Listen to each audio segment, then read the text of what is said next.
O livro de Isaías, no seu capítulo 4, versículo 2, diz assim: Naquele dia, porém, o renovo do Senhor será belo e glorioso. O fruto da terra será o orgulho e o esplendor de todos que sobreviverem em Israel. Eu sou o pastor Alan, essa é mais uma Quinta Teológica. E hoje nós vamos falar sobre um assunto bastante difícil, mas ao mesmo tempo prazeroso, que é a caminhada pastoral.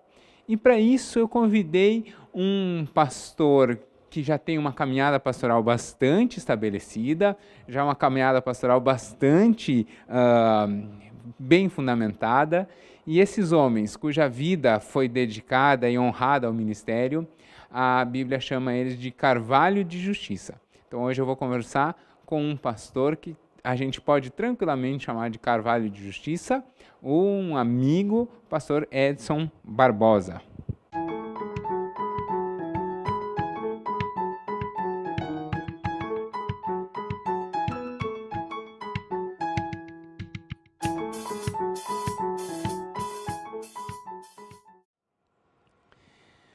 O pastor Edson é formado pelo seminário metodista John Wesley. É John Wesley ou é João Wesley? John Wesley. João em português. Pois né? mas o nome é John Wesley, né? John Wesley. Onde eu achei o seu currículo dizia João Wesley.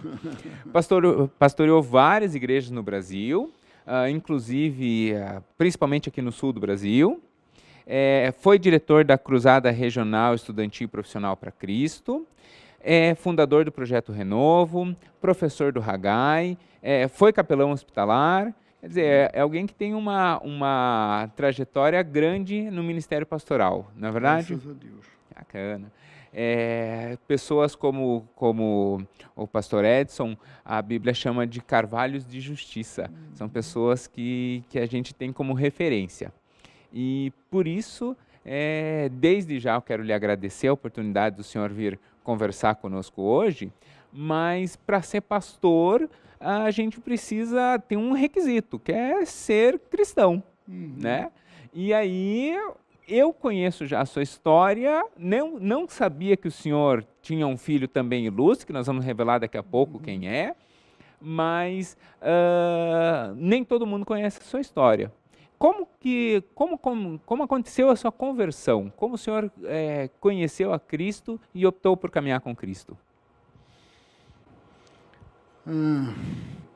Olhando assim para o perfil da minha família, no Rio de Janeiro, seria a família menos provável de que daquela família pudesse sair um pastor. Porque meus pais eram espíritas e ainda eram de partidos diferentes, porque o meu pai era umbandista e a minha mãe era kardecista. Talvez as pessoas não saibam, mas a Umbanda vê o kardecismo como uma filosofia, não o reconhece assim propriamente como uma expressão que se equipare a ela, né? E os kardecistas acham que a Umbanda é uma coisa maligna e de espíritos atrasados. Então, isso naturalmente tinha uma repercussão bem acentuada sobre a família, né? Mas nós éramos obrigados, quando crianças, a participar das atividades de ambos. Então, um dia ia com a mãe, outro dia ia com o pai. O da mamãe, o centro se chama Racionalismo Cristão, é um grande centro em Vila Isabel, e as reuniões deles eram às segundas, quartas e sextas. É um auditório muito bonito, e dentro da filosofia kardecista você não vê nada público, né? As pessoas que são consideradas médiums, elas não ficam no auditório, e geralmente é uma preleção de valores morais que começa às 8 e termina às 9 pontualmente. Então, não é uma coisa assim que tem um cenário que... É um salão de conferências, né? Então, isso, para mim, não era assim propriamente um problema, né? Sempre que mamãe podia ir, a gente acompanhava. E ela fazia um exercício daquilo conosco em casa, diariamente pela manhã. uma expressão que eles chamavam de limpeza psíquica. Até hoje eu sei como era e até as palavras com que eram feitas, elas ficaram bem gravadas.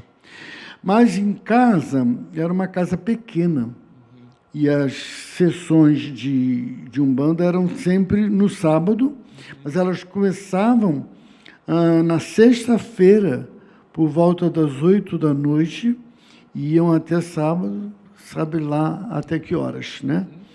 9 da manhã, 10 da manhã.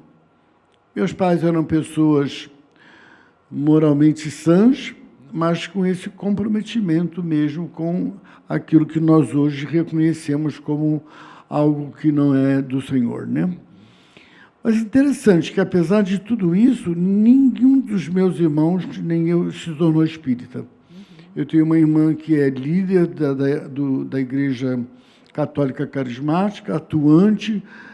Tenho um irmão que eu perdi há muitos anos e tenho uma irmã mais velha. Eu tenho uma irmã com 90, que vai fazer 92 anos e uma com 82 anos. Depois vem na ordem aí que chego eu, sou caçula. Mas isso, para mim, não era suficiente. Talvez porque a repercussão dessa influência negativa atuava muito sobre o ambiente familiar. Eu, logo que tive condições, aí, com uns 9, 10 anos, eu fui para a missa. Então, tinha aquilo tudo que terminava no sábado, às tantas horas lá, mas domingo eu estava na missa. Os espíritas normalmente não batizam os filhos, né? Então, eu fui batizado na Igreja Católica com 10 anos. E todo domingo eu estava na missa e tinha a seu modo, para aquela época, uma relação viva com Jesus, né? Daí, esse meu irmão, que já faleceu há mais de 50 anos, ele era mais velho que eu, ele teria feito essa semana, se vivo fosse, 88 anos. Ele começou a namorar uma moça que era batista. E essa moça, eu nunca tinha pisado numa igreja evangélica, né? Primeira vez que eu pisei foi no casamento dele. Interessante que esse casamento só durou 2 anos e meio. Ela era uma pessoa que tinha um comprometimento emocional grande e a enfermidade mental dela, né, acabou com o casamento. E uma irmã dela que me levou a Cristo, uma que seria cunhada do meu irmão, é que me convidou, disse, ela era bem firme, numa igreja metodista no Rio, disse, eu vou passar aqui, vou levar você domingo à igreja metodista de Vila Isabel. E eu fui, e a história dura até hoje. Isso foi em 59. E aí, como surgiu no seu coração o chamado? Porque, assim, Cristo chama as pessoas para caminhar consigo, mas não chama todas para serem pastor. Sem dúvida. Eu não tinha a menor ideia do que era ser pastor. Mas eu me converti em outubro de 59. E lá por abril de 60, eu comecei a sentir um chamado. Eu não sabia o que era, as implicações que isso teria, mas eu tive convicção de que Deus estava me separando para ser um pastor, né? E interessante que, ao contrário do que eu vejo acontecer em muitas famílias que depois eu vim a ser pastor delas, os meus pais me deram um enorme apoio quando eu decidi ser pastor. E até uma coisa cômica, que a minha mãe dizia assim, eu sempre pedi a Deus para você ser um espírito de luz, mas eu não esperava tanto, né, que Deus fosse chamar um filho para ser um pastor. E tanto um quanto o outro, e toda a família me deram e dão um grande apoio até hoje, né? Mas então, como eu me converti em 1960, a Igreja Metodista é a minha igreja-mãe, e eu gosto sempre de mencionar isso. Ela tinha um programa de bolsa de estudos para futuros pastores, né, candidatos ao ministério. E eles me ofereceram, né, uma bolsa de estudos. Eu estava começando o curso ginasial, então, já no ano seguinte, em 61, eu fui para o pré-seminário, que funcionava num dos colégios da igreja, que hoje é uma grande universidade em Juiz de Fora, chamada Granbury.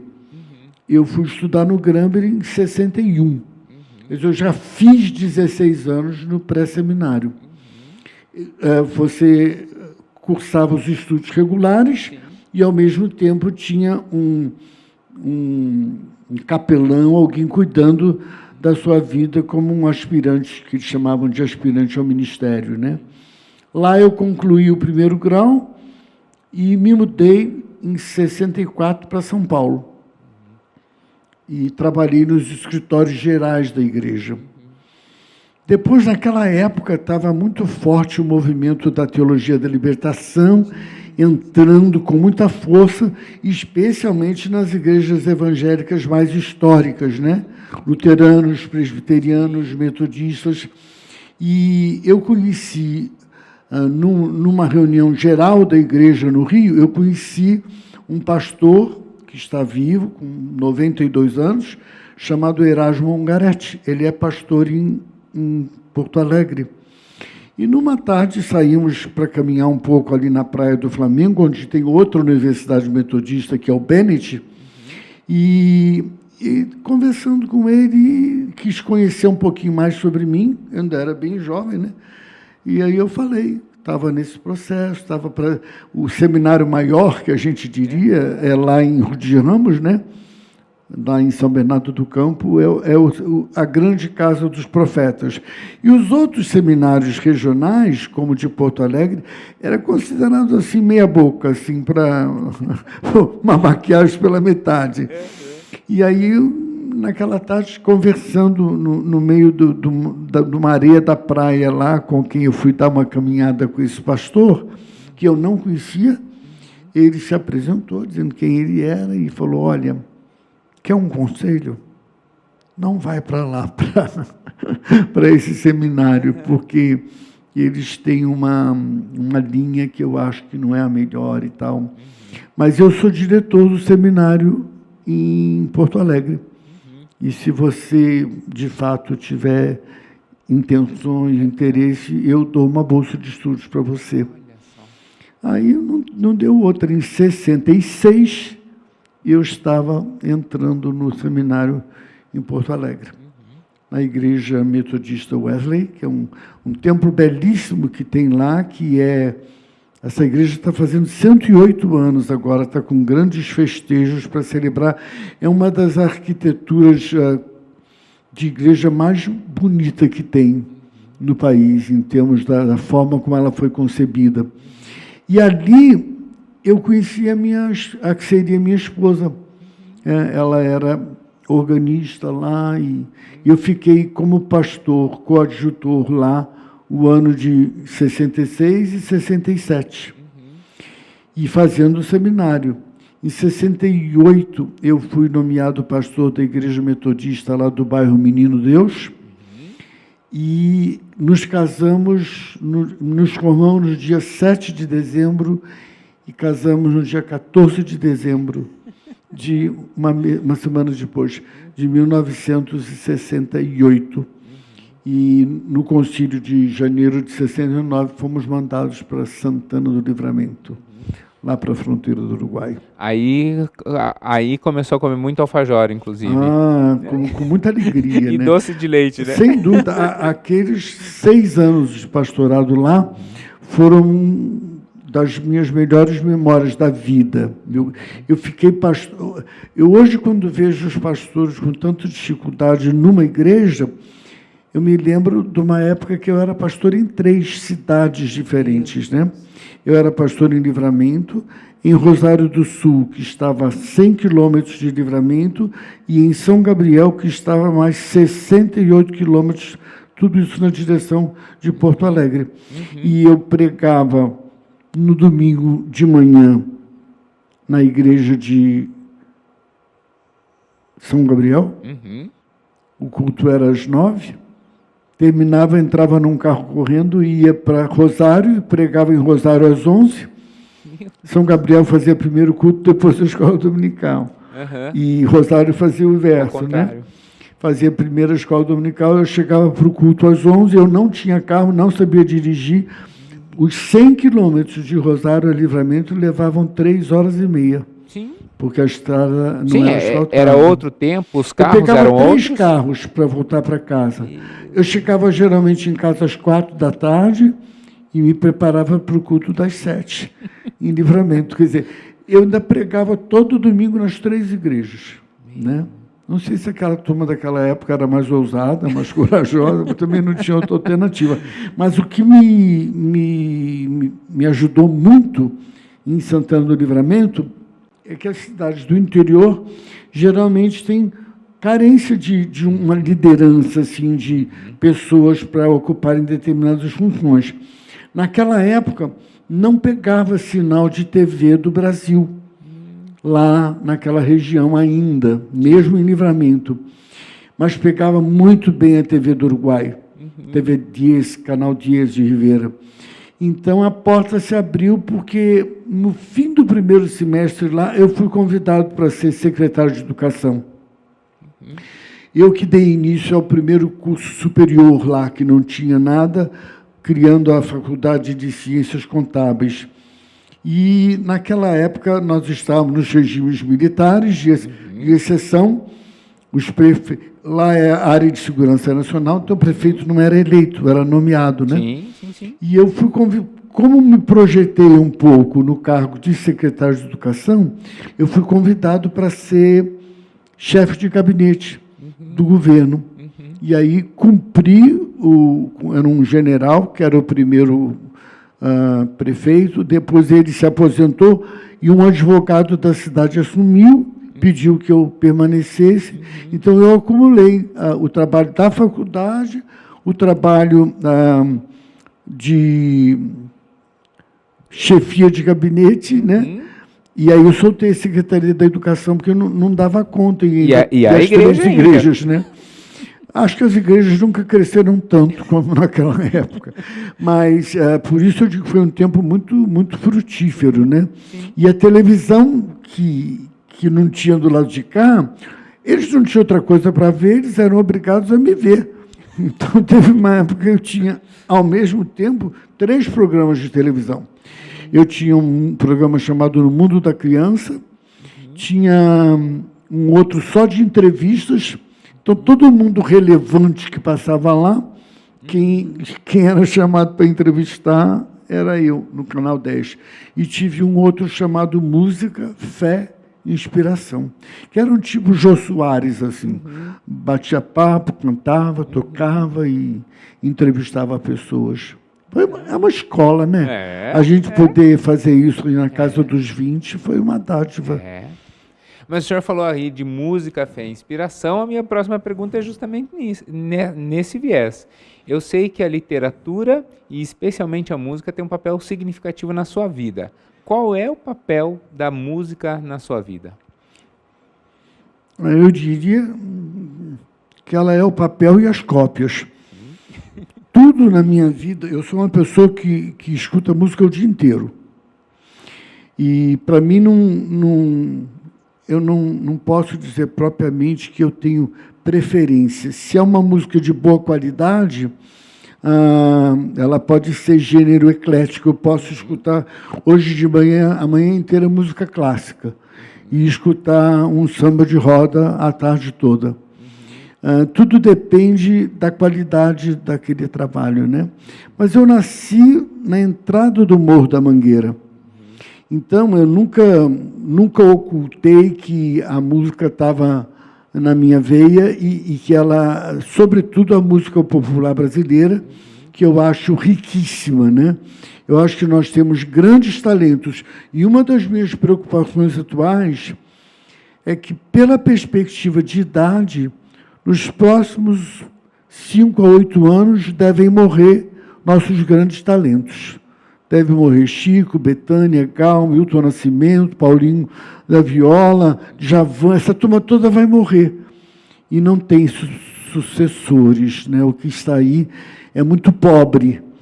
Mas, às vezes, nem é a questão de quem é que você está ouvindo, mas do tipo de evocação que essa música lhe traz, né? Então, outro dia, eu tive uma experiência interessante, chegou uma pessoa lá em casa e eu estava escutando um CD do Zeca Pagodinho. E a pessoa falou, não acredito que você gosta do Zeca Pagodinho. Eu falei, por quê? Se é alguma coisa contra ele, né? Eu, não, mas é que eu disse, não, o problema não é esse CD do Zeca, ele canta só sambas da década de 50. E esses sambas me evocam minha mãe cantando em casa. E eu sei eles todos, posso cantar juntos. Então, não é, eu não tenho outras músicas do Zeca Pagodinho, mas esse CD em especial é um CD tem uma memória afetiva. Tem uma memória afetiva, né?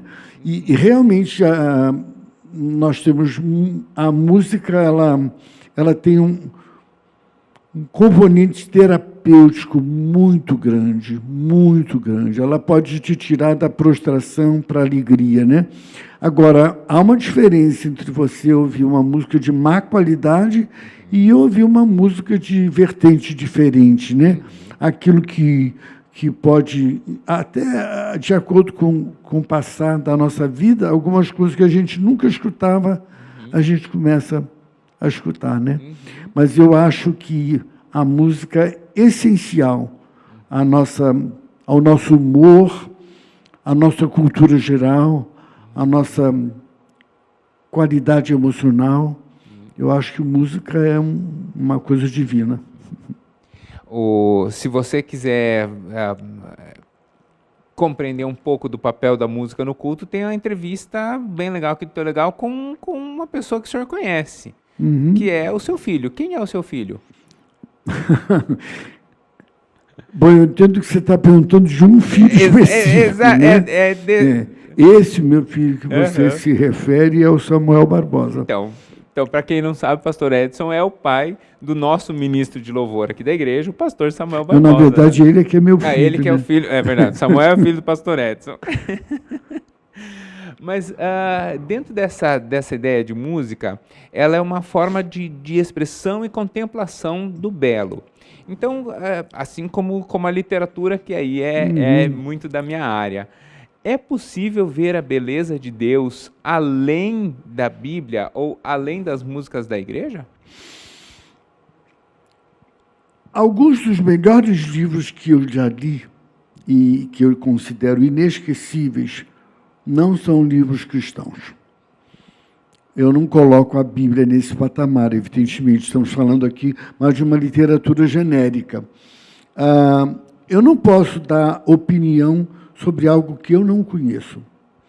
Então, antes da pandemia, como eu tenho tempo disponível, fazia parte da minha agenda, uma vez por semana, ir no Palladium e entrar na Livraria Cultura lá em cima e passar 3 horas lá. Por que lá? Porque lá tem um bom café com um pãozinho de queijo, você vai na estante, pega um livro, examina, folheia, coloca na estante de novo, vai pegar outro. Então, eu sempre tive interesse de saber. Naquela época, a gente comprava ainda a Veja, semanal, tal, ela vinha o ranking dos 10 livros mais vendidos, né? Então, eu digo, eu preciso, pelo menos, se o povo a quem eu sou enviado está lendo esses livros, o mínimo que eu me permito é saber sobre o que eles tratam. O que atrai essas pessoas a essa literatura. Evidentemente, eu não consegui ler tudo, mas se alguém chega e me pede opinião sobre um livro que está entre os mais vendidos, como um líder cristão, eu não posso me omitir. Eu não posso dizer, não sei, não conheço, ou me pede minhas impressões sobre um autor contemporâneo. Eu sou um formador de opinião.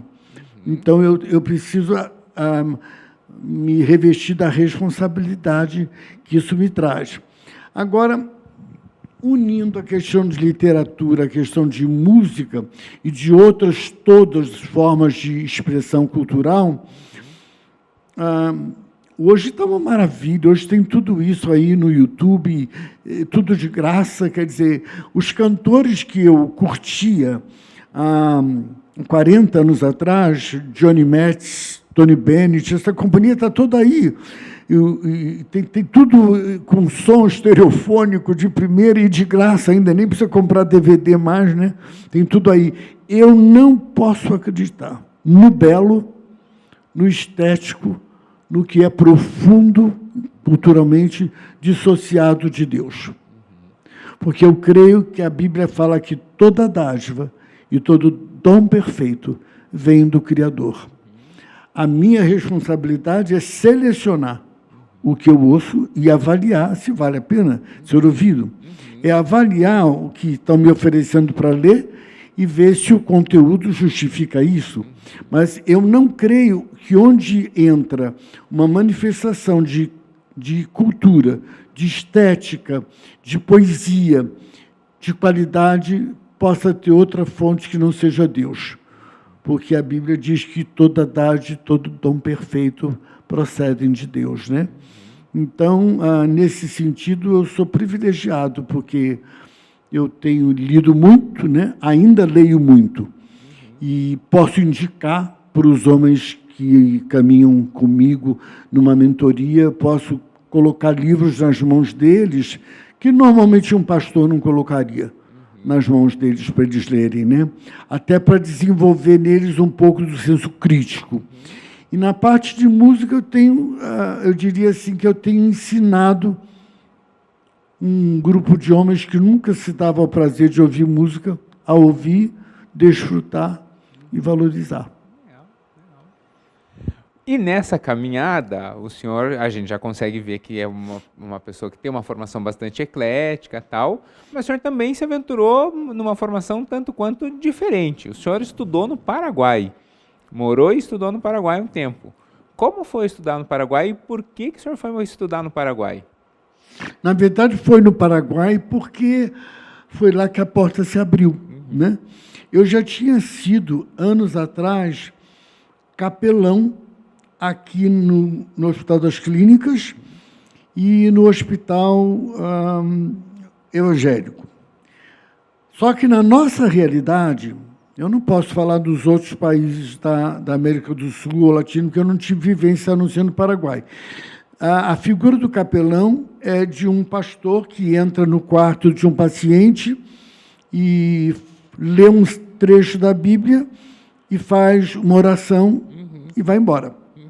Isso está muito longe de ser o que é realmente capelania. Existe uma escola que, por acaso, está no Paraguai, em Assunção. Lá tem uma universidade do Centro Médico Batista.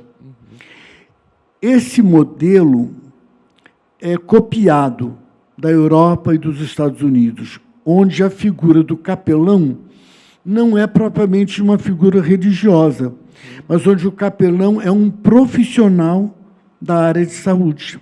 Ele está presente o tempo todo, é ele que faz o elo de ligação entre a família e o hospital. Não é o médico, é o capelão. É ele que dá uma assistência emocional junto com o psicólogo. E, normalmente, numa dimensão de capelania mais profissional, você tem 3 profissionais cuidando do paciente. Você tem o médico clínico, que deve ser um clínico. Você tem um capelão, que seria uma pessoa que estudou capelania, e você tem um psicólogo. Porque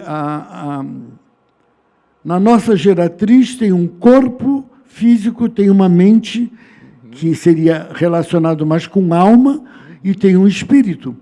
Então, a nossa visão em capelania de saúde integral inclui corpo, mente, alma e espírito. A palavra alma, no nosso ambiente de igreja, é muito confusa, porque a gente fala, vamos fazer uma grande campanha para ganhar almas para Cristo. Mas não é verdade. Nós queremos ganhar a pessoa como um todo, mas o novo nascimento não é uma realidade emocional, nem mental.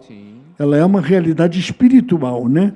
Então, a alma, quando nos referimos em termos de sanidade integral, a alma, estamos falando de mente, de razão. E, nesse sentido, esse curso é um curso que ele ainda existe, né? Eu fiz em 2002, mas ele é um curso que é sazonal, de vez em quando ele acontece. Por quê? Porque ele tem que acontecer com residência, você tem que morar no hospital 3 meses. Como ele se desenvolve? Toda a parte da manhã você tem aula, mas você tem aula com médicos. Você vai estudar qual é a abordagem de um paciente que tem problema cardíaco. Como a abordagem tem que ser diferente com um paciente que está em hemodiálise diária. Você tem que ter uma abordagem totalmente diferente com o paciente terminal. E todas as aulas são ministradas por médicos dessas áreas e de especialidade, né? E cada paciente que está lá é acompanhado por essa tríplice dimensão de profissional. E quando a gente discute o problema do paciente, a gente discute com os 3. Aí ele avalia mais ou menos qual tem sido a nossa conduta, né? Então, o que você termina? Você termina ali mais ou menos com o que nós chamaríamos de um mestrado. Você tem um TCC para desenvolver e é muito difícil escolher a área. Foi uma experiência que abriu o meu universo assim, de uma maneira única. Eu diria que a minha própria caminhada ministerial é uma até 2002 e outra depois de 2002, porque me obrigou a ler muito, me obrigou a avaliar materiais que eu não avaliava antes, né? E você é, então, considerado um capelão, e o meu trabalho final foi sobre luto. E a especialidade que eu fiz foi de pacientes terminais crianças. Foi uma experiência bem marcante assim, para mim. E hoje, agora, vendo essa pandemia aí, eu fiquei muito preocupado com essas pessoas que não puderam vivenciar o luto, né? Que perderam seus entes queridos, não teve velório, não teve uma cerimônia cristã, se enterrou, cremou e pronto, porque o luto é parte da vida humana. Nós temos que aprender a vivenciá-lo. Quando minha esposa morreu, ela morreu no mês de março e eu decretei luto até dezembro. Me afastei de tudo, porque eu disse, eu tenho que chorar agora para não chorar a vida toda. E o que eu vejo é que essas pessoas vão viver praticamente, por não poder viver o processo de luto, elas vão viver esperando a outra pessoa voltar. É um grande prejuízo que a pandemia está trazendo, é a não vivência do luto. Aliás, eu acho que a igreja é muito omissa em relação ao luto. Nós temos uma cultura que, se nós temos uma roda de amigos e surge o assunto morte, na mesma hora alguém vai dizer, mas não tem outro assunto? Será que não podíamos falar de uma coisa de mais bom gosto? Quando, na verdade, no meio cristão, essa deveria ser uma reflexão frequente, madura, né? Porque é uma experiência que todos nós vamos viver ou contribuir para que outros vivam. Então, foi maravilhoso. Lá se chama Centro Médico Bautista, hoje é a Universidade Bautista. Se alguém tiver interesse, entra no site, procura saber quando tem um outro curso. Eles chamam de Escola Internacional de Educação Clínica Pastoral. Esse é o nome do curso. Não, um enfoque incrível, né? Porque realmente é uma escapatória que não tem. Né? Todos nós, mais cedo ou mais tarde, vamos vivenciar alguém querido, né? Sem dúvida. E, além disso, o senhor também foi professor no Instituto Haggai. O Haggai é uma história muito bonita. O doutor Haggai faleceu, acho que agora há uns 3 ou 4 anos, né? Com 90 e tantos. Mas interessante é como começou, porque o doutor Haggai era filho único, praticamente, e ele, muito jovem ainda, ele começou uma vida profissional bem-sucedida. Ele era um empreendedor, um empresário, né? E ele começou a ganhar dinheiro, dinheiro, dinheiro. Ele já era ali um cristão, e ele foi para a presença de Deus e perguntou para Deus por que ele estava ainda numa idade tão tenra, ganhando tanto dinheiro, que ele precisava descobrir o que Deus tinha de plano para isso, né? O propósito, propósito desse sucesso O dele. propósito. E o que Deus respondeu para ele foi: eu gostaria que você ganhasse muito mais. E eu vou, se você seguir as minhas orientações, você vai ganhar muito. Porque eu queria que você criasse um movimento de nível mundial, de como treinar cristãos para serem missionários na sua profissão, para entenderem que ser missionário não é uma opção para o cristão. Todos nós devemos ser. Mas para cada um pastor que eu preciso numa igreja, eu preciso de 50 profissionais na sua área, testemunhando primeiro através da excelência do seu serviço, e segundo através da coragem de se identificarem com Jesus, né? Então, o Haggai hoje está em 100 países, né? Alcançou aquilo que Deus desafiou ele a fazer. Essa é uma história muito bonita. Eu lembro que um dos dias mais tristes da minha vida, e era um dia de uma profunda tristeza sem motivo, não tinha acontecido nada. Lógico, o dia que eu perdi meu pai, por exemplo, foi um dia profundíssima tristeza. Mas foi um dia em que eu estava muito triste, assim, e não tinha uma razão específica. E naquele dia eu assisti um vídeo do Ebenezer. Sim, meu chefe. Ebenezer Bittencourt, que hoje é o diretor do Haggai aqui no Brasil, e ele estava numa ministração do Haggai. E aquele dia ele não estava numa ministração do Haggai, ele estava ministrando diretamente o meu coração. A ministração do Ebenezer foi marcante para a minha vida. Até Aliás, hoje, atualmente tem muita coisa boa do Haggai, inclusive do Ebenezer. Disponível no site do Haggai, tudo vale a pena. Muito bacana, é muito bacana. Foi uma experiência muito boa. Eu conheci o Ebenezer quando ele tinha 15 anos e era organista do acampamento Palavra da Vida. Ele é da cidade de Casa Branca, no interior de São Paulo, né? Quer dizer, temos uma amizade aí de, sei lá, quase 60 anos, né? Caramba. Mas nesse trabalho do Haggai, e principalmente nesse trabalho do Paraguai, e na vida pastoral toda, o senhor trabalhou cuidando de pessoas. E cuidar de pessoas feridas e machucadas talvez um dos mais preciosos, mas ao mesmo tempo um dos mais difíceis pontos da vida pastoral. Pregar no domingo, o pastor Lobo aqui da igreja brinca que pregar no domingo é a cereja do bolo, né? Porque é no dia a dia, cuidando ali das dores, que é a verdadeira essência do ministro e do pastor. Então, cuidar de pessoas machucadas e feridas é bastante difícil. E o pastor precisa se preocupar com a pessoa, se colocar no lugar dela, mas, ao mesmo tempo, é preciso um certo distanciamento, porque a gente tem que cuidar do ferido sem se ferir também, né? Como fazer esse equilíbrio? Eu vi na vinda para cá, no carro, eu estava chamando a atenção do meu filho para uma terminologia que eu acho que precisa ser urgentemente restaurada para poder responder uma pergunta como essa. Primeiro que a Bíblia fala em fruto do Espírito, ela fala em dons do Espírito e ela fala em talentos naturais. São três coisas que são misturadas numa panela e a gente acaba não entendendo nenhuma delas. O fruto do Espírito é singular.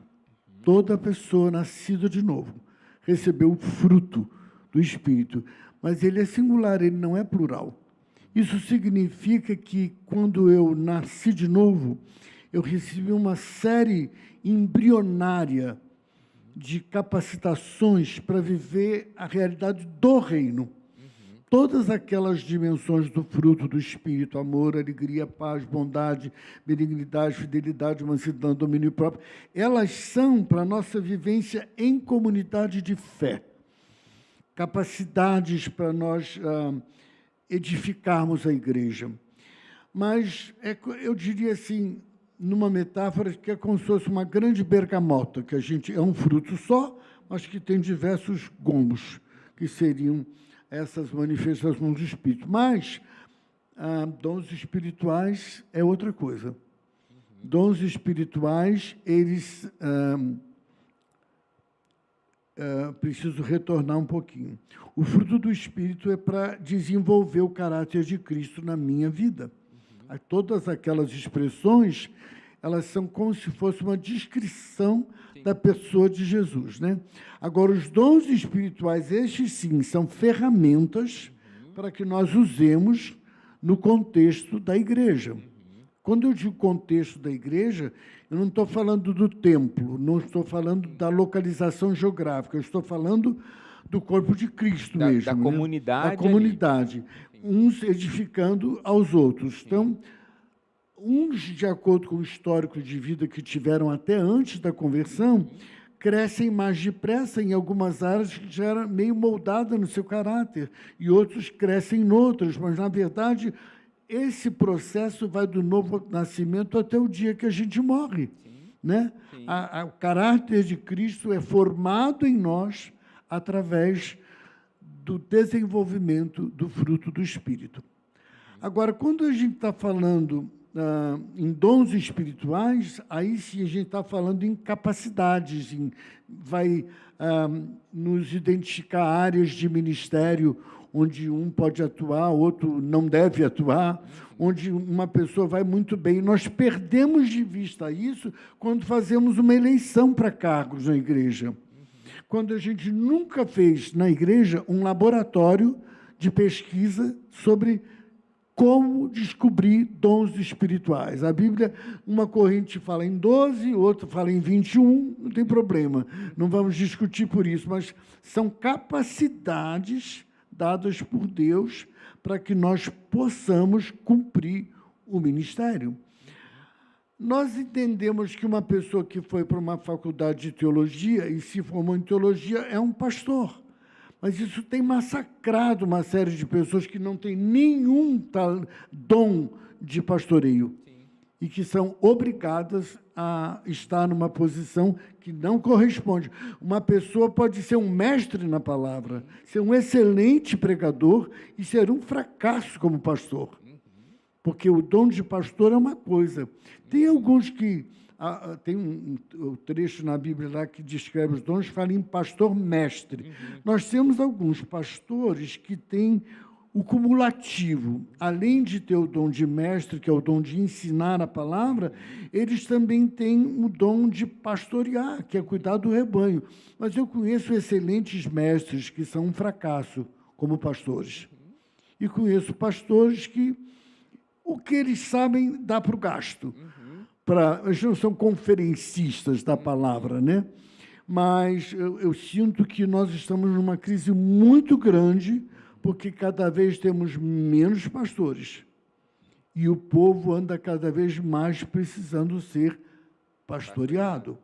Se eu venho no domingo, ouço uma mensagem significativa e cumprimento o meu pastor na saída e vou embora e só vejo ele domingo que vem, eu não tenho um pastor.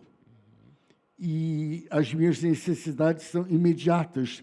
O que eu estou percebendo agora, nos últimos anos, é que o povo está procurando pastoreio. Está procurando. Cada vez nós temos um ministério mais douto, em termos de mestrado, doutorado, mas cada vez nós temos menos pastores. Para ilustrar um pouquinho, eu recebi eu tenho me dedicado, o forte na minha vida não foi púlpito, sempre foi pastoreio. E eu tenho dedicado uma boa parcela da minha vida a discipulado, porque eu tive 3 discipuladores, dos quais 2 ainda estão vivos, e com os quais eu mantenho contato até hoje.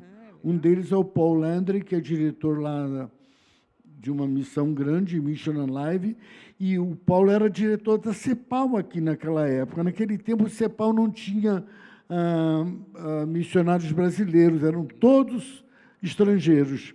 E ele era um diretor do CEPAL aqui. Ele está com 80 e tantos anos e Ele me levou, inclusive, para Lausanne como membro da delegação do Brasil quando eu tinha 27 anos. E ele continua sendo um homem que é uma referência para mim. Eu tive doente, eu tive um problema de uma cirurgia no cérebro há 8 anos atrás. Ele veio dos Estados Unidos aqui e ficou uma semana comigo. Então, esse discipulado do corpo a corpo, ele saía de São Paulo e ia a Santana do Livramento. Pegava um avião até Porto Alegre e um ônibus, 6 horas de Porto Alegre a Santana do Livramento, e ficava 4, 5 dias comigo. Esse era um ministério de pastoreio mesmo, né? Mas outro dia um empresário de São Paulo me telefonou e disse: o senhor não me conhece, mas eu conheço o senhor, eu tenho visto algumas das suas mensagens no YouTube. E eu, muito prazer e tal, o que eu posso servi-lo? Ele disse: se eu fosse uma vez por mês a Curitiba, chegasse assim num fim do dia e me hospedasse no hotel, não lhe daria nenhum trabalho, o senhor não teria responsabilidade de hospedagem, nada. Mas no outro dia, o senhor me daria a manhã e a tarde. No final da tarde, eu pegaria um avião e voltaria para São Paulo. Quanto o senhor me cobraria? Eu falei: olha, o senhor não tem uma igreja? O senhor não tem um pastor em São Paulo? Ele disse: eu tenho. Meu pastor é uma pessoa que eu respeito muito. Eu não vou sair da igreja, eu contribuo significativamente no plano financeiro, porque sou uma pessoa bem-sucedida, mas eu quero ter um pastor. Eu quero ter alguém que eu possa dizer: esse é o meu pastor. Eu disse: olha, se eu tivesse com 40 anos, talvez eu lhe apadrinhasse, mas eu não tenho mais espaço nem energia para assumir um compromisso desse. E queria lhe dizer mais uma coisa para mudar a sua mente. Nem que o senhor me pagasse altíssimas quantias, o senhor não teria suficiente recurso para pagar o que isto vale. Portanto, que a sua maneira de buscar esse recurso não seja com base no que o senhor pode pagar, e sim daquilo que tem valor, que vai além do recurso. Eu diria assim que nós estamos vivendo um momento de muita crise, porque, às vezes, uma pessoa não é obrigada a ter todos os dons, né? E eu conheço pastores que têm um ministério pastoral altamente significativo e que não pregam, que não vão para o púlpito, porque eles não são pregadores, né? Eles não são mestres, são só pastores. Alguns são só mestres, outros, alguns poucos são pastores mestres, né? Mas isso na própria terminologia de dons espirituais da Escritura, né? E aí é justamente em função dessa crise no ministério pastoral, e que acaba refletindo no dia a dia da igreja, que surge a ideia do renovo. A ideia do renovo, ela era mais assim de um discipulado de vida. A gente ficava 3 dias juntos, né? Alugamos uma chácara, faz 3 anos que eu entreguei essa chácara, ficou 18 anos comigo. Nós chegávamos na sexta-feira e íamos embora domingo, um pouquinho antes do almoço. A ideia é 2 anos, né, de caminhada. No fim de 2 anos, ele opta se quer ir para um renovo permanente ou não. O permanente existe, vai se reunir no final desse mês agora, porque está parado há 2 anos com a pandemia. Mas a ideia é de que algumas pessoas nunca mais querem sair daquele contexto. Então, elas entram num grupo permanente, que já tem liderança colocada para a hora que eu não estiver mais, não sofrer nenhum tipo de mudança. Qual é o segredo? Dar risada. O que nós vamos fazer hoje? Pescar. Onde é que nós vamos comer hoje? Vamos fazer um sorteio, tem 3 opções. Onde é que vocês querem ir? Eles cozinham, eles limpam o chão, o camarada tem um doutorado e está limpando a cozinha, lavando a louça. Onde todo mundo vira uma coisa só, mas onde a gente cria um ambiente, por isso tem que ser 2 anos no mínimo, para se abrir, para falar: eu não estou bem, o meu casamento está fracassado, ninguém é melhor do que ninguém ali. Aquilo que eu jamais tive na minha comunidade de fé local, eu tenho lá. Coisas que eu nunca pude abrir, eu tenho aqui. Se eu não quiser me abrir em grupo, eu sempre recomendo para eles assim, nós temos, em média, um grupo de 12 a 15 homens. Você não é obrigado a se tornar íntimo de 15, mas é impossível que, nesses 2 anos de caminhada, você não encontre 2 ou 3, dos quais você possa se aproximar mais intimamente, comunhão com todos, mas esse nível de transparência com 2 ou 3. Ninguém precisa nem deve andar sozinho, né? Eu mesmo, no meio deles, procuro ser a pessoa mais comum possível, inclusive me abrindo sobre as minhas dores, as minhas necessidades. A ideia, por que renovo? A ideia daquele tronco seco, que quem passa olha e diz, está morto, aqui não tem mais jeito. Mas que a vida ainda está lá, precisando que a gente sopre nas cinzas, né? Quando você vê lá o tronco que já ia para a lenha, tem uma folhinha brotando. Isso é o renovo. E não tem uma fórmula pronta. A ideia é, andem juntos e estudem a palavra. Né? O renovo é interessante. Esses dias eu estava dando aula de ministério pastoral e falando justamente com os alunos disso, que eu, como professor de ministério pastoral, estava à disposição. Porque muitos ali já eram pastores, já tinham uma vida ministerial, e ele não pode, por exemplo, chegar para a sua comunidade e dizer assim, olha, eu sou pastor de vocês, mas o meu casamento está em crise. Não tem como não falar. Né? A igreja, às vezes, não está pronta, porque não tem maturidade, porque não está pronto para receber isso. Eu falei assim, então, se vocês precisarem, eu estou à disposição. Isso foi muito curioso, porque essa aula foi um sábado de manhã. E aí eu terminei a aula, 11 e pouquinho, e fui almoçar. Terminei a aula já com o almoço na mesa. E fui almoçar. E aí, 2 horas, voltava a aula. Quando eu voltei a sentar no computador, já tinha 3 e-mails ali de aluno dizendo, professor, a gente pode conversar? Outro já contando, então, eu estou vivendo essa crise e tal. Né? Quer dizer, é uma necessidade que naquela metáfora de corpo, nós temos muita boca e muito pouco ouvido. Quantas vezes você não disse nenhuma palavra, mas deu 40 minutos de ouvido e a pessoa disse, você não sabe como você me ajudou. Eu não sei como é que eu vou fazer para te agradecer. E você não abriu a boca. A única coisa que você fez foi ouvir. Foi tão bom conversar contigo, você entendeu completamente, você não falou nada. E a pessoa já, ai, que bom, o seu conselho foi ótimo, você não deu conselho nenhum, mas ouviu. No Renovo acontece muito isso, porque também, quando uma pessoa se abre, ali tem 11, 12 ouvindo.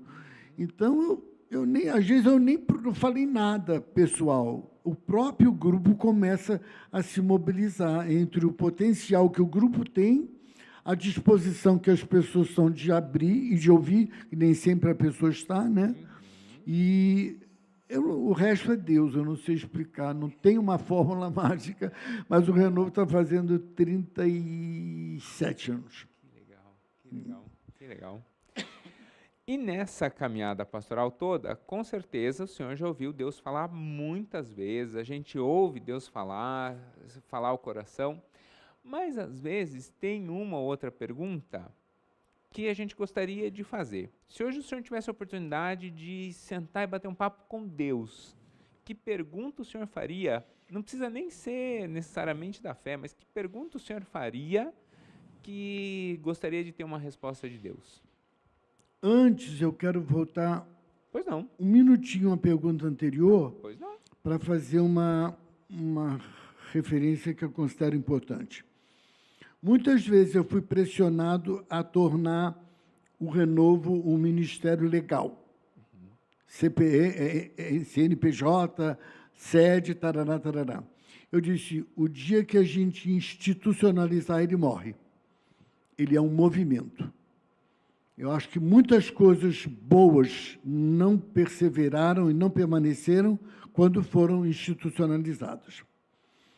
Agora, Deus que eu perguntaria para Deus? Até quando? Porque eu estou com uma saúde física, nada aparentemente que mata, mas que muito limita. Estou com muita dificuldade para caminhar. Nos últimos 10 anos, eu fiz 8 cirurgias, algumas muito invasivas, como tumor no cérebro e coisas assim. Mas eu quero ter uma dimensão correta de até quando. E isso eu perguntaria para Deus. Não é com sede de eternidade, é para não perder tempo. Hoje, quando uma pessoa diz, eu queria andar com você, eu vou para o joelho. Será que ela é alguém que vale a pena? Para mim, não no sentido humano, mas com pouco tempo que eu tenho que escolher as pessoas certas. Eu não posso errar em gastar o meu tempo com aquilo que não vai ter retorno. Combater o bom combate. Para poder completar a carreira, né? E guardar a fé. Mas, então, essa era uma pergunta. Até quando? É uma curiosidade. Eu já seria muito mais simplista. Eu tinha vontade de perguntar por que existia dinossauro ou animais tão grandes assim. Será que Deus não sabia que a gente não conseguiria viver com eles? Eu tinha, sabe, essa Mas ele curiosidade. deu isso para uma época em que era possível conviver. Pois é. Você não vai encontrar nenhum dinossauro aqui na rua. Eu tenho essas curiosidades. Por que era tão diferente antes? Mas tudo bem. E que conselho o senhor daria para o senhor, como um pastor experiente, que conselho o senhor daria para alguém que está começando a sua caminhada na fé? Porque o senhor é alguém que tem não só uma experiência pastoral muito grande, mas também uma caminhada longa na fé. Eu diria que esteja preparado para as lutas. E eu fico muito incomodado com essas promessas fáceis que alguns segmentos do cristianismo oferecem. Porque Jesus nunca disse que o caminho ia ser fácil, nunca prometeu coisas que não cumpriria. Pelo contrário, a única coisa que ele se comprometeu foi, disse, de maneira alguma vos deixarei. Nunca vocês estarão sozinhos. Então, eu não pergunto porquê de nada. Eu só agradeço a Deus, porque seja o que for que ainda tiver que passar, Ele está presente. Eu fui casado 36 anos. Algumas pessoas perguntam... Aquela foi a única mulher que eu conheci na minha vida, no pleno sentido. Não éramos um casal perfeito, mas éramos amigos antes de ser amantes. E eu me lembro que foi muito difícil, né, viver sem ela. Mas eu entendo que se eu tivesse casado outra vez, eu ia viver procurando ela na outra. Isso não seria justo. Né? Nem com ela, né? Nem com a nova companheira. Então, eu aceitei como sendo a forma que Deus achou que era melhor e procuro descansar nele cada dia e viver de uma certeza que eu tenho certeza que ela não sabe como eu estou, né? Ela está num outro plano agora, mas ela ficaria muito feliz de me ver feliz e com uma vida plena. Isso porque eu vivi um luto de 1 ano. Se eu tivesse querido, no dia seguinte, estar normal, teria alguma coisa errada, né? Eu sou de carne e osso, como qualquer outra pessoa. E que conselho o senhor, como um pastor experiente, daria a um jovem pastor, ou alguém que está almejando a caminhada pastoral? Eu perguntaria primeiro se ele tem certeza de que ele tem um chamado pastoral, porque eu acho que há muita confusão, né? Você pode entrar no seminário, aliás, me preocupa muito, eu acho, pode ser que eu não esteja muito bem informado, tá? Eu acho que os seminários cada dia estão mais vazios, de um modo geral. Ou a metade do pessoal que está lá não tem nenhuma intenção de ser pastor. Pode ser. O seminário, o curso teológico, virou um degrau para outros cursos. Mas, como eu tenho 55 anos de ministério, o ministério pastoral reconhecido, carteira assinada, profissão, tem 15 anos. É uma coisa muito recente. Sim, sim, sim. Então, uma coisa que não acontecia antes do curso teológico ser um degrau, ele hoje é. Porque se eu fizer um curso teológico, eu tenho alguns créditos num outro curso. Então, é conveniente, mas eu não vou ser pastor. Eu apreciaria ver uma pesquisa que me apontasse nos seminários sérios, tá? Dentro dos seminários sérios, quantos pretendem ser pastores? Claro, ele pode não pretender ser pastor, mas para ser um docente teológico, que é de igual valor. Sim. O problema é quando a gente não sabe o que a gente vai ser. Então, me preocupa um pouco isso. E uma outra coisa que me preocupa é que, cada vez, uma pessoa que se forma em teologia, pura e simples, eu disse que ela se formou em nada para fazer coisa alguma, a menos que ela não... Eu vou fazer uma especialização em línguas bíblicas, eu vou me formar vou fazer uma pós-graduação em teologia sistemática, a menos que ela tenha um foco. Ela é uma pessoa que se formou em nada para fazer coisa nenhuma, porque ela não encontra emprego em lugar nenhum com esse diploma. Agora, você vê que os católicos, eles estão anos-luz na frente, porque o curso é de filosofia, com matérias de teologia na grade. Então, ele sai já professor. Ele já pode dar aula, já tem um emprego. Eu acho que isso daí está, no mínimo, 50 anos atrasado, carente de uma revisão de postura didática, né? Verdade. E qual, dentre todos os livros da Bíblia, qual é o seu livro preferido? E por quê? É difícil dizer um, mas eu vou dizer mais que um. O livro de Hebreus, que é uma aula sobre a encarnação e sobre a morte substitutiva de Cristo, né? Acho Hebreus tremendo na formação de uma cristologia rica, né? Eu gosto muito de Atos dos Apóstolos, porque é uma história viva que nos faz redescobrir a nossa identidade. Eu gosto muito do Evangelho de João. Eu ficaria com esses 3. E quem escreveu Hebreus? Até hoje estão procurando. Você também não tem opinião sobre isso? Até hoje estão procurando. Me importa mais. Dizem alguns que foi Lucas, não sei, mas eu prefiro ficar com o conteúdo do que com o autor. Do que com o autor, tá bom, tá bom. E que pergunta eu não fiz, mas eu deveria ter feito ao senhor?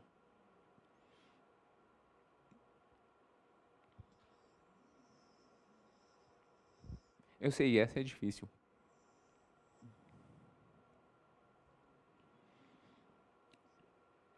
Talvez como é que é enfrentar essa etapa final da vida com bom humor, seguro e feliz, sem medo. Eu acho que é muito bom viver. Eu acordo cada dia com vontade de viver. E aí é que entra o que ainda falta. Porque só vale a pena ir depois que não faltar mais nada. Mas a minha confiança é que Deus está no controle disso. E que vai lhe permitir... Sem dúvida. Aquilo que tiver nos planos dele, não vai ficar nada pela metade. Eu tenho certeza disso. Eu creio, eu queria terminar com esse texto da palavra. Pois não. Que, para mim, é um texto de meditação diária. Os meus olhos te viram quando você era ainda uma substância sem forma no ventre da tua mãe. E isso é quando o espermatozoide do papai encontrou o óvulo da mamãe. Ali eu já tive vida, e já comecei a ter forma. E ele disse que ali, naquele contexto, no livro dele, foram escritos todos os meus dias, cada um deles escrito e determinado, quando nenhum deles havia ainda. Eu creio que a gente veio com data de voltar. Eu creio que a gente pode incumpridar a vida, mas não pode abreviar. Porque às vezes a gente ouve de uma pessoa, está no hospital, estão esperando já há 15 dias que a família permita que se desligue os aparelhos. Que é incumpridar. Mas ela já morreu, a pessoa já foi. Então, quando desligou o aparelho, se consumou o que já estava determinado. Eu não quero nem mais um dia, nem menos um. Eu quero aqueles que ele escreveu no livro dele, porque creio nesta palavra, que cada um desses dias foi escrito e determinado quando nenhum deles havia. E a gente vê nas suas palavras a sabedoria, porque o homem mais sábio que a Bíblia relata, né, que é Salomão, ele também teve essa oportunidade de pedir qualquer coisa para Deus. E ele pede justamente isso, né? Ele não pediu muito tempo, ele pede sabedoria, né? E é curioso porque ele não pediu bem material, ele não pediu nenhum valor. E essa sabedoria de olhar para a vontade de Deus e cumprir a vontade de Deus é uma marca de quem tem uma vida alinhada com o propósito do Criador. Né? Porque só assim é que a vida vale a pena, né? De outra forma, não vale a pena. Uma outra coisa que é muito difícil hoje e que eu recomendo que as pessoas que estão na minha faixa de idade pensam, é que a geração atual e as futuras, os filhos não têm mais como cuidar dos pais. Por melhores filhos que sejam, mal e mal eles têm uma casa que cabe a eles.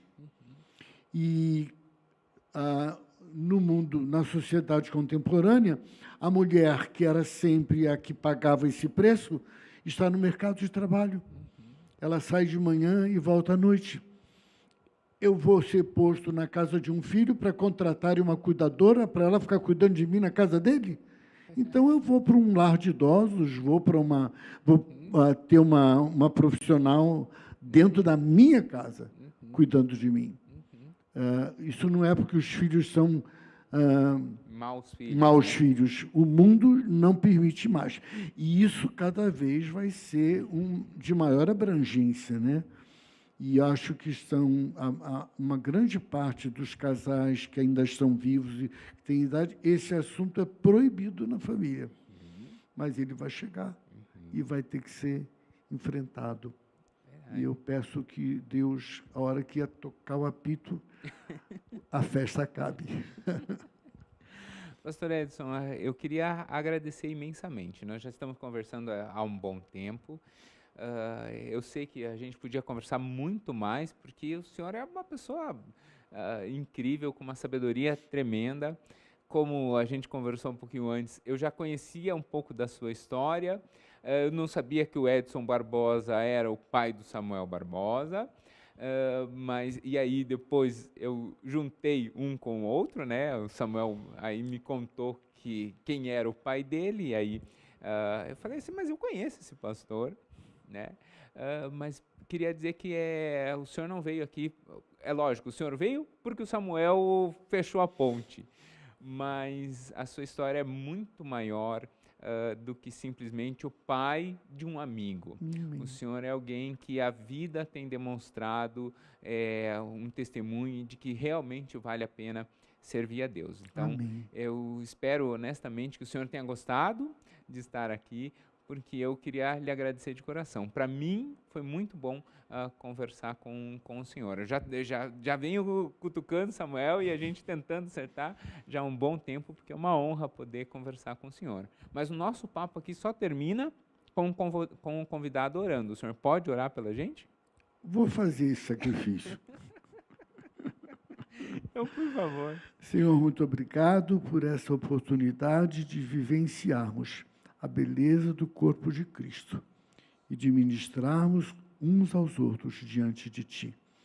Que Tu possas usar esse momento do nosso compartilhar, para abençoar a vida de muitos outros, em nome de Jesus. Amém. Então, eu queria convidar você que nos acompanhou até aqui a enviar essa mensagem para o seu pastor, para o seu amigo. Se alguém já falou de renovo contigo, ou você conhece alguém que tem esse desejo de participar do renovo, também manda essa mensagem para o pessoal. O pastor Edson é alguém que vocês notaram aqui, alguém que tem uma experiência tremenda, uma história tremenda para contar, e a gente não vai deixar essa história acabar por aqui. Então ajuda a compartilhar, a chegar a mais pessoas. Você vai ter aqui na descrição também o canal do Pastor Edson, tem alguns vídeos dele do Haggai também. Nós vamos deixar aqui uma série de vídeos na descrição para você ver mais informações a respeito desse grande homem de Deus chamado, eu ia chamar de Pastor Edson Barbosa. O pastor já faz parte do nome, né? Então, o Pastor Edson Barbosa. Eu encerro por aqui pedindo que Deus abençoe e pedindo licença e agradecendo por poder mais uma vez entrar na sua casa. Deus abençoe. Tchau, tchau. Gostou? Ah, que bom.